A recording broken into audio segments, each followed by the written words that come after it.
siang Mbak Nasir. Ya, Kita kembali lagi di podcast Mbak Nasir. Kali ini saya mewakili teman-teman klien. Di sini saya sudah melist beberapa pertanyaan dari klien. Ini masih seputar asmara. Ya. Karena kalau kita bicara asmara itu emang tidak ada habisnya. Ya, gitu ya. Oke, langsung saja di pertanyaan pertama. Ini kayaknya dari dari perempuan yang sudah menikah.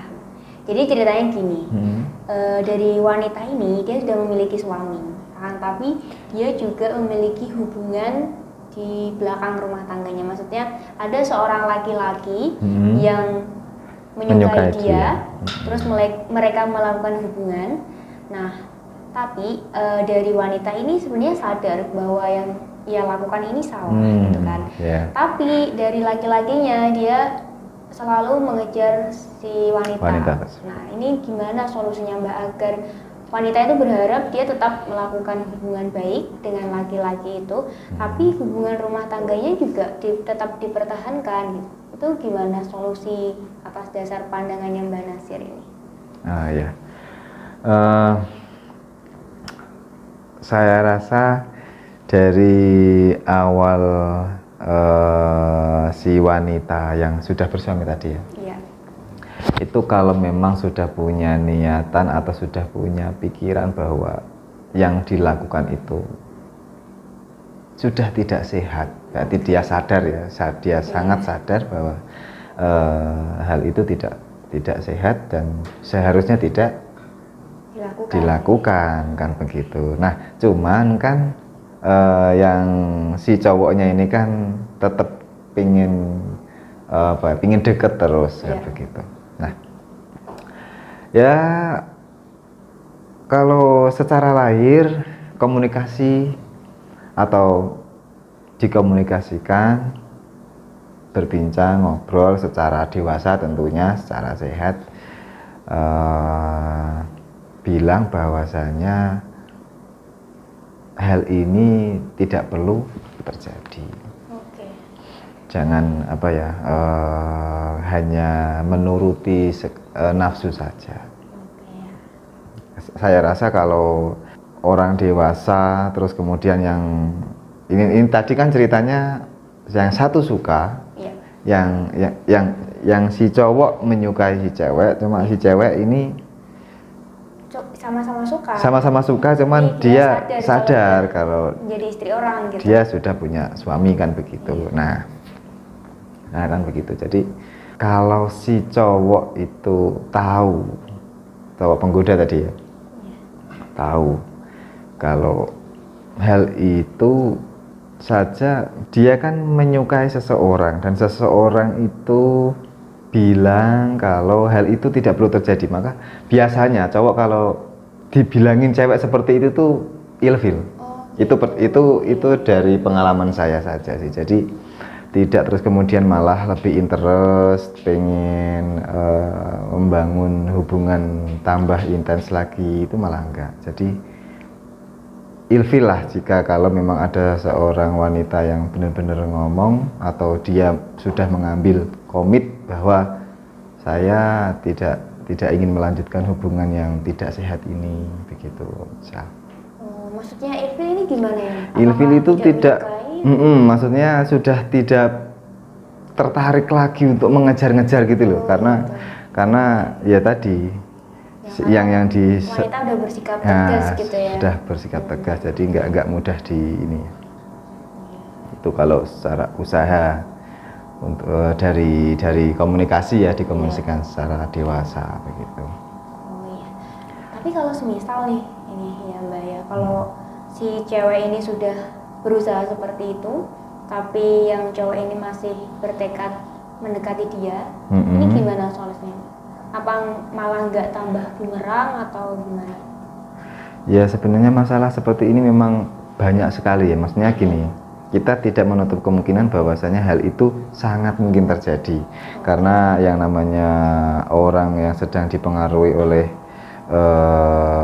nafsu ya kan, tentunya ketika orang ingin mendapatkan sesuatu tetapi tidak jadi kan, rasanya itu malah tambah, pengen mendapatkan, gimana caranya kan begitu, harus bekerja keras. Nah, memang tidak bisa dipungkiri hal itu, tapi kalau memang dari si wanita tadi itu berniat sungguh-sungguh ya, sungguh-sungguh tidak ingin rumah tangganya ini ya hancur.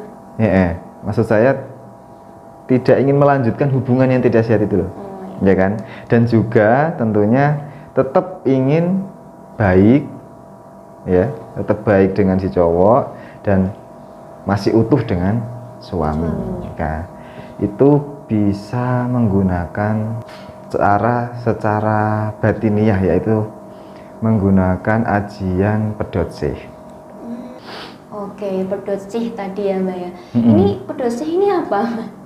Saya baru awam sekali gitu ya mendengar pedot sih. Oh ya, pedot sih itu sebuah amalan, ya, sebuah amalan. Jadi ada amalan-amalan tertentu yang dibuat atau diwujudkan untuk mengatasi sebuah problem, yang mana problem itu bisa saja terjadi.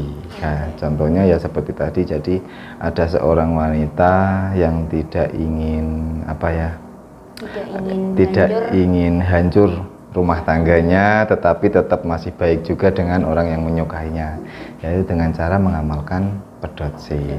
Nah, nanti lama-kelamaan si cowok yang suka sama cewek ini tadi akan berubah menjadi ya biasa-biasa saja, tidak terus kemudian pengen mengajak menjalin hubungan kan gitu. Ada reaksinya nggak Mbak? Maksudnya setelah dia melakukan ritual pedot sih ini, nanti ada tanda-tandanya cowoknya akan seperti apa? Oh ya, kalau untuk cowok itu tadi, jadi misal cowok tadi itu sering menghubungi, ya sering ingin ketemu secara terus menerus. Nah, itu nanti akan kelihatan bahwa kok tidak nelpon, terus kemudian tidak ingin ngajak bertemu entah di mana begitu. Jadi ya kalau dari si cowok, reaksi yang didapatkan cowok seperti itu. Lama-kelamaan itu hilang rasa ingin mendapatkan wanita itu, hilang. Oke. Ini kalau saya boleh tahu, cara melakukan ritualnya pedot sih itu gimana sih Mbak? Ritual, kalau sebuah ajian itu tidak seperti orang ingin mencuci atau memandikan sebuah gaman atau pusaka. Jadi nggak perlu ritual yang aneh-aneh seperti itu, enggak. Jadi sekedar misal ada seorang praktisi mengamalkan atau mengijazahkan sebuah amalan pedot sih untuk digunakan kliennya. Nah, itu biasanya beda-beda, ada yang dianjurkan untuk mengamalkan itu di tengah malam, ya, ada yang dianjurkan di pagi hari. Nah, itu hanya sekedar amalan yang ada waktu-waktu tertentu untuk mengamalkan, begitu. Nah, dari beberapa pengalaman saya, beda praktisi itu beda cara untuk mulai dari waktunya, ya itu beda. Ini semacam ritual ini apakah harus dilakukan sama pelakunya, maksudnya dari klien ini, berarti perempuan tadi, atau bisa diwakilkan dengan orang yang ahli di bidang tersebut? Oh begitu. Kalau untuk hal itu hampir semua ini ya, maksud Mbak ini kan begini, misal ada suatu problem yang mana mungkin si klien ini tidak bisa mengamalkan amalan itu tersebut. Nah, terus kemudian gitu, ya sebenarnya semuanya bisa sih, nggak sekedar amalan saja. Mulai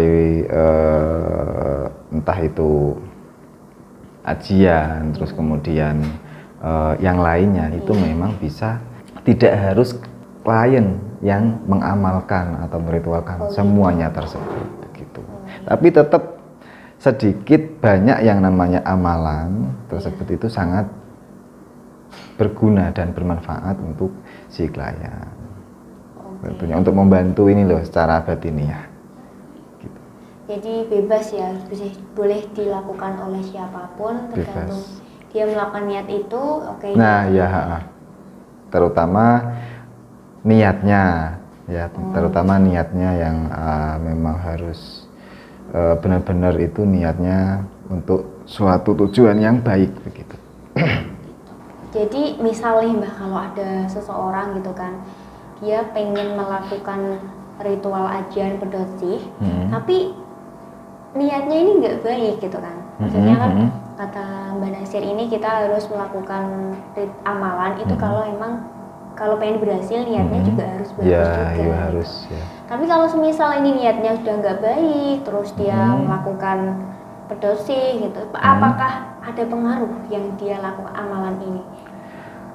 Pengaruh untuk orang yang dituju mungkin ya tidak ada, karena karena satu sisi di mana klien itu datang pada seorang praktisi sudah berbohong. Satu, itu sudah suatu yang tidak benar. Dan yang namanya amalan itu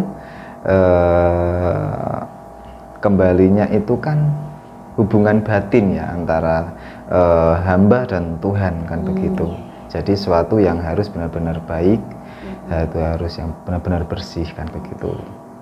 Jadi niat itu harus diungkapkan dengan jelas gitu. Diungkapkan dengan jelas, terus juga udah pasti niat itu baik untuk kebaikan juga, baru nanti amalan itu bisa berpengaruh gitu ya. Oke. Nah, oke, terima kasih buat Mbak Nasir. Ini pertanyaannya sangat membantu teman-teman klien. Kita next time lanjut podcast selanjutnya, dan semoga yang kita bicarakan ini sama Mbak Nasir bermanfaat untuk kita semua. Amin. Ya, terima kasih buat Mbak Nasir. Ya, sama-sama Mbak.